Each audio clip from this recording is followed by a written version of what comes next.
it's very vicious looking, but it's really straightforward to calculate.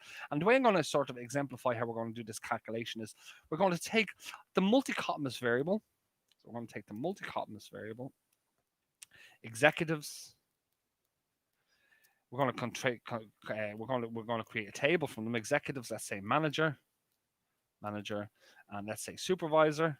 Okay, and what we're going to do is we're going to group the ranks associated with them particular multichotomies uh, under each particular column. And this was just this example over here was just really to show you what the data would look like if you were within SPSS, for example. But let's say, for argument's sake, that the first executive scored 1 on this ranking variable, the second executive scored 4. Let's say the next executive scored 3, the next executive scored 7, for argument's sake. Let's say the manager scored 8, the next manager scored 9, the next manager scored 5, and the next manager scored 10. So everybody has a ranking. All of these particular roles, which are nominal, uh, they're all ranked. The individuals are all ranked on some ranking variable. And let's say there was a supervisor that scored 2, 6, 11, 12. And let's say, for argument's sake, that we put in some more here. So we don't have to have it balanced yet, but let's say we put in some more. Let's say score 13 here. So we have now 5 observations here. We have 4 observations of managers, and we have 4 observations of executives. Okay, so we have this particular table. So what we're going to do first of all is that we're just actually going to calculate the sample sizes. Okay? So we're going to calculate for each one of these groups. Okay, we're going to calculate the ni. So the ni is simply the size of the sample within the groups. Okay, so that's size 4. This here is size 4. This here is size 5. And then what we're also going to calculate is we're going to calculate the sum of the ranks within each group. So what we're going to do now is we're going to calculate I, which is simply the sum, of the ranks within the groups. So in this group we have 10, we have 15 is the sum of the ranks. Within this group, we have 15, we have 24, we have 32, so that gives us 32.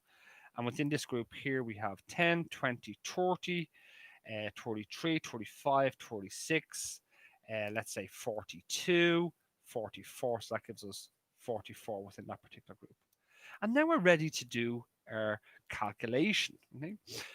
Also, just keep in mind is that big N, is the total number of individuals that were sampled. Yeah. In this case, it's the total. N is simply equal to the sum of all of the ni's, okay, across all of the groups. So in this situation, N is simply equal to 4 plus 5.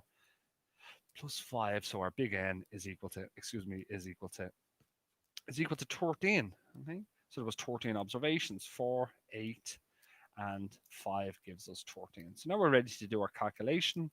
So our calculation is going to be this particular value here. Let me write that formula down again because I made a little bit of a mistake there in relation to writing it.